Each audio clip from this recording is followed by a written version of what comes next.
Los Angeles, California, the 17th of May, 2022. A warm Tuesday afternoon settles over downtown Los Angeles. The city hums with the usual chaos traffic crawling through Alvarado Avenue, horns echoing between buildings, and heat shimmering off car roofs.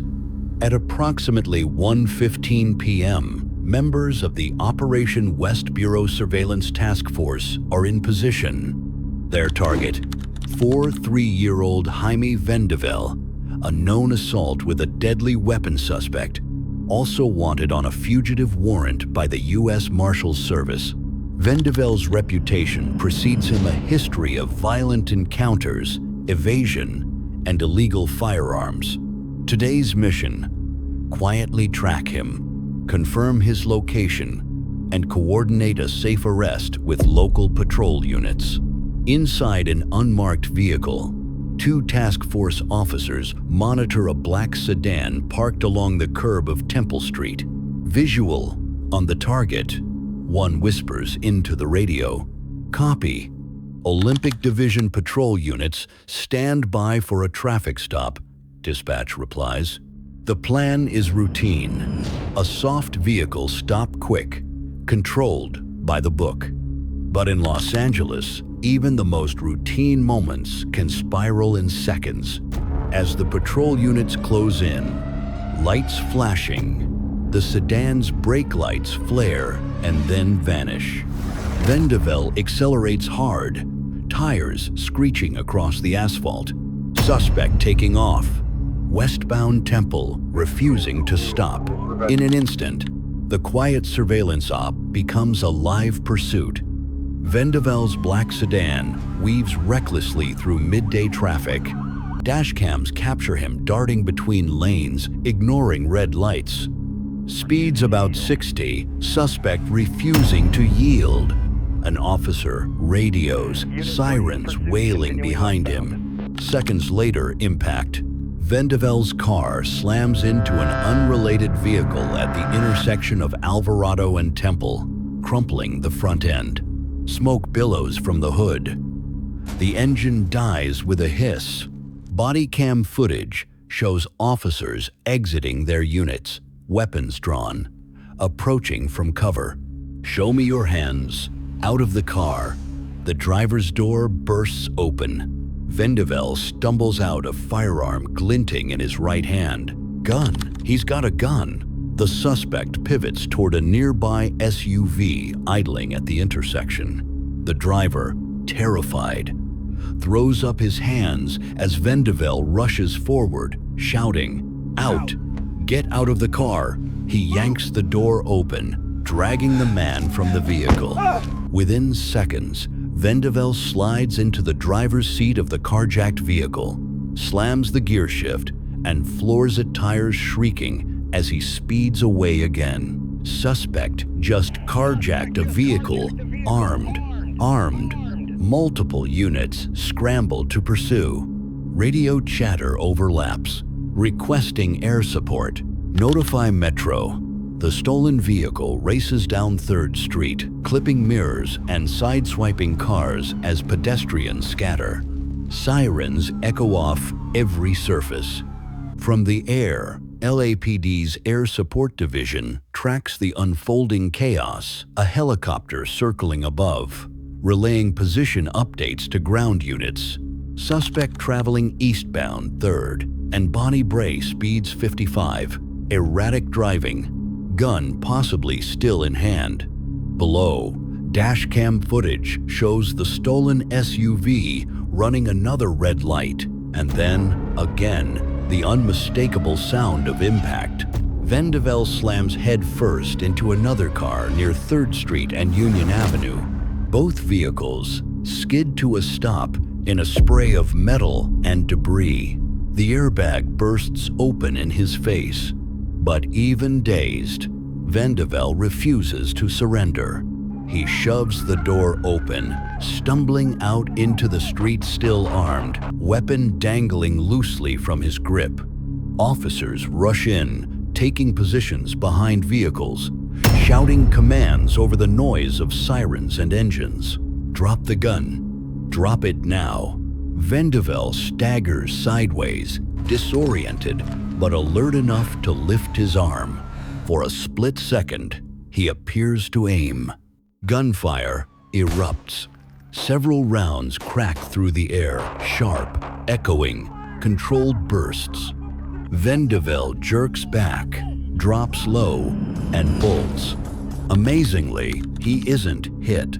He sprints toward a multi-complex gated property just north of the intersection, clutching the gun in one hand as officers pursue on foot.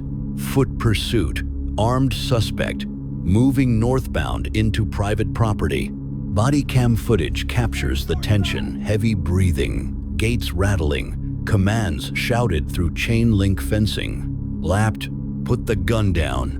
Vendivel ignores them, pushing through a narrow alleyway between buildings. He trips, catches himself, then spins the gun still in hand.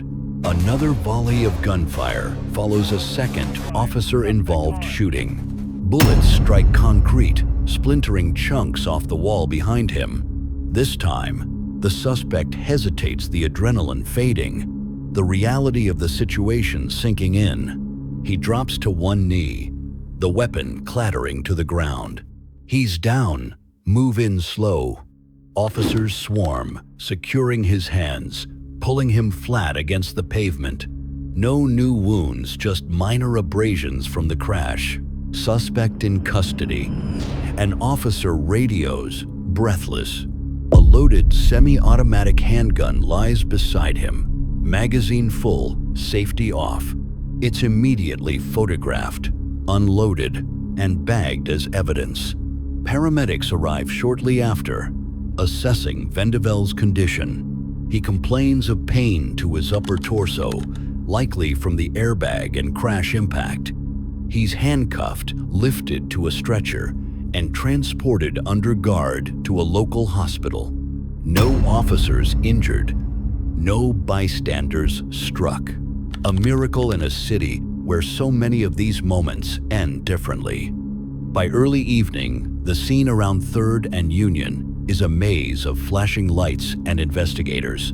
The faint wail of distant sirens fades as new units arrive, their headlights washing over damp asphalt. Radios crackle with short, clipped updates. Every few seconds, camera flashes burst against the dusky sky, freezing fragments of a chaotic day now suspended in stillness.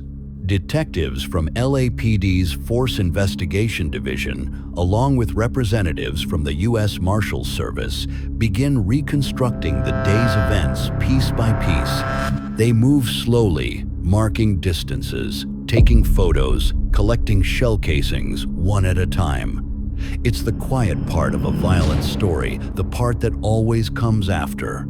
Evidence markers line the asphalt spent shell casings, fragments of glass, and the bent license plate from the stolen SUV. Near the curb, a lone shoe lies half buried in dirt, a reminder of the frantic moments that came before. The recovered firearm is cataloged with deliberate care. One loaded semi-automatic handgun, chambered round intact. No safety engaged. A technician logs the serial number, calling it out softly while another officer photographs the weapon under a portable light.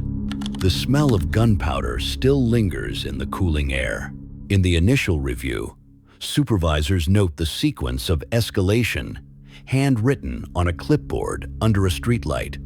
Surveillance stop, suspect flees, carjacking. Pursuit, OIS. Foot pursuit, second OIS, arrest. Each action justified by immediate threat, each response measured within seconds. To anyone watching, it looked chaotic. To those involved, it was seconds of trained reaction keeping chaos contained. A light wind carries the smell of oil and burned rubber. Reporters gather at the perimeter, whispering into microphones. cameras trained on the scene that still flickers with red and blue light. Later that night, Chief Michelle Moore holds a press conference at LAPD headquarters. Behind him, still images from the pursuit play, silently blurred motion, headlights, a figure sprinting through narrow streets. This individual posed an extreme risk to public safety, the chief states. Our officers acted swiftly to protect the community. Despite 2 officer-involved shootings, no civilians or officers were injured, and the suspect is in custody. He pauses, letting the words settle before continuing. In moments like these, training meets judgment. Tonight, that training saved lives. The statement resonates rare relief in a city all too familiar with violent outcomes. Cameras flash again. Reporters lean forward. But for once, the tone inside the room isn't defensive. It's grateful. Meanwhile, 3-year-old Jaime Vendivel sits under hospital supervision, guarded by deputies and marshals. A bandage crosses his temple. The steady beep of a monitor fills the small room. The adrenaline that fueled his flight has drained away, replaced by blank silence. He's booked on a long list of charges: assault with a deadly weapon, carjacking, felony, evading, possession of a firearm by a felon, fugitive warrant, U.S. Marshal Service. As he recovers from minor crash injuries, investigators continue their interviews. Each question circles back to the same answer fragments: denial, a shrug. Outside his room, 2 officers trade quiet remarks about how quickly things turned, how easily this could have ended with casualties instead of custody. Witnesses from the first collision recount the chaos: a man stumbling from one car, waving a gun, and hijacking another within seconds. One driver says he barely had time to blink before the suspect was behind the wheel. The official report closes with a single line that sums it up best. The suspect was armed, dangerous, and willing to endanger the public. Officers responded with courage and restraint, bringing the incident to a safe conclusion. That sentence becomes the quiet takeaway, a few words distilling hours of chaos, fear, and control. As night falls over Los Angeles, the city moves on. Streetlights blink back to green. Cars pass through the same intersection as if nothing happened. Apartment windows glow above the scene, unaware of the story written in skid marks below. Another case logged, another shift ending. But for those who lived it, the memory will replay long after the paperwork is filed. The sirens, the split-second choices, and the knowledge that this time, discipline won.